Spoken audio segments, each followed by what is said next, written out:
This is so cool.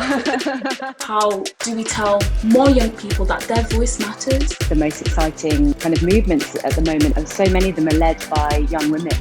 I also wanted to ask you about Crazy Rich Asians. I loved that film. Well, I'd love to hear, to start off, I'd love to hear a bit more about you and your background, and then kind of how you first got involved with Unicef and I Will. So yeah, take me through that. So I'm Zimbabwean. I was born here, and with that's meant that I've been able to get a lot of opportunities that I wouldn't have had if my mum hadn't decided to move here. So grateful for that. 2 years ago, I applied to become an I Will ambassador. I came in to a panel, and I was the youth representative. So I was representing thousands of young people across the country. Well, that sounds amazing. And can I ask, like, what was it that spurred you to get involved? I think I've always been quite outspoken, and I've been very, I guess, expressive about my views and the changes that I wanted to see in the community, but I never really had an audience to speak those views to. And I was at an event where they were facilitating a conversation between other young people and the changes that they wanted to see in their communities. And we really sat down and talked about the issues that we cared about. What do you think are the biggest challenges facing girls in the UK today? I think there's a long list of things that I could talk about right now. There's a lack of self-love within girls in general. And I think a lot of people don't know their worth or their value. And because young women are told, oh, we have these rights, they assume that we're going to be treated the same, which is definitely not true. And I think we need to put more things in place so that young women feel more comfortable in the workplace, that they feel comfortable when they're alone, and that they don't feel like they have to hide behind someone to get their voice heard. I think you made such interesting points there. The idea that, you know, changing or having equal rights in law is not necessarily the same as being treated the same in practice. And I think, you know, our culture still has a lot of catching up to do. The COVID-19 pandemic has shown in a lot of ways how our world doesn't work. What would you like to see done differently going forwards? This pandemic has really exposed how certain minority groups have been not treated fairly.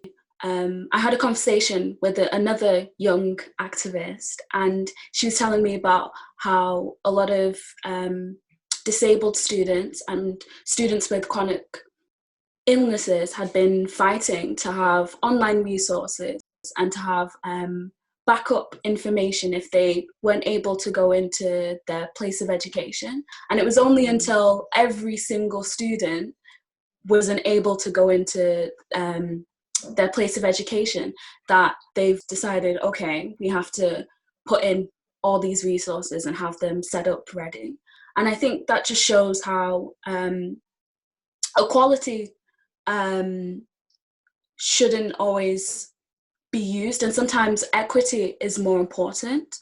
You said something so interesting there about the difference between equity and equality. I'd love you to talk about that for people who are listening.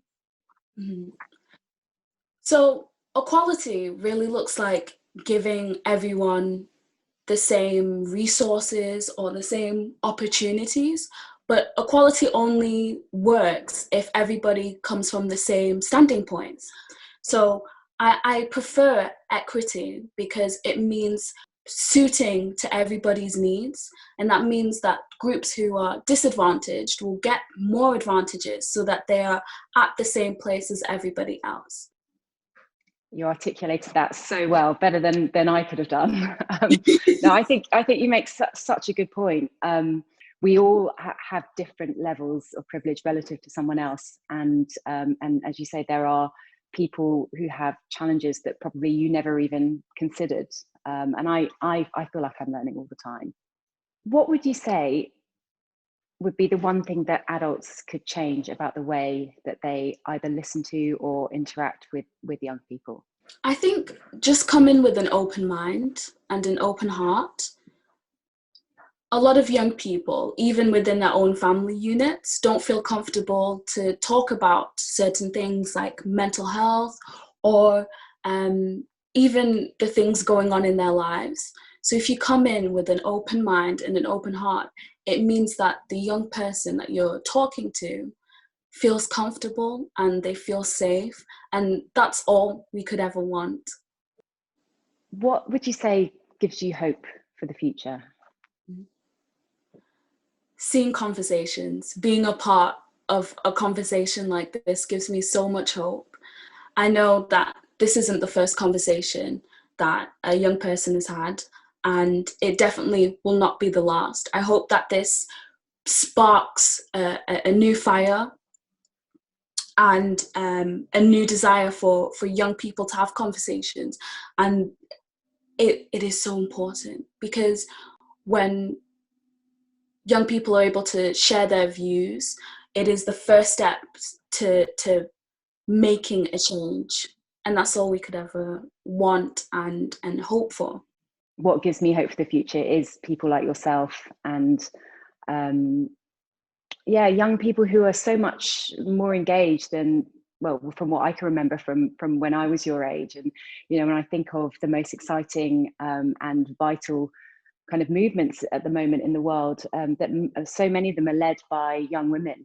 When you think of, Malala or Greta Thunberg, I am inspired by people like that and yourself. And, I absolutely think that people should listen to you guys, and that's, that's what gives me hope. I also wanted to ask you about Crazy Rich Asians. I absolutely loved that film. Whenever I get to see a movie where culture is just so concentrated, and you get to see all of that beautiful stuff, food, language, and I always get so immersed in those type of films. Recently, I watched a Zimbabwean film that got put on Netflix, and I cried. I cried throughout the whole thing, because that was the first time I ever got to see food that I'd eaten in my own home. So I can only imagine, from a lot of POC to see Crazy Rich Asians come out, how powerful that must have been. And especially your character, Astrid was absolutely amazing. Yeah, she was kind of, I feel like her kindness was her strength. That's what I loved about that character. I took my mum and dad to the premiere in London, and we sat there kind of holding hands watching it. And my mum, she heard a Chinese song from her childhood that she hadn't heard for many, many years, that my grandma, her mum used to sing to her, and she was so emotional when I spoke to her afterwards. She was in tears, just saying, I never expected to hear a song from my childhood in a mainstream Hollywood film. So it was really important personally to my family. So I thank you for saying what you said, and long may it continue. I'm very thankful that I've been able to have this conversation with you, and I hope that this is just the start of many conversations to come. It's been so great talking to you. I hope this is the first of many. Thank you to you, Claire, for talking to me, and I've found it so inspiring speaking to you.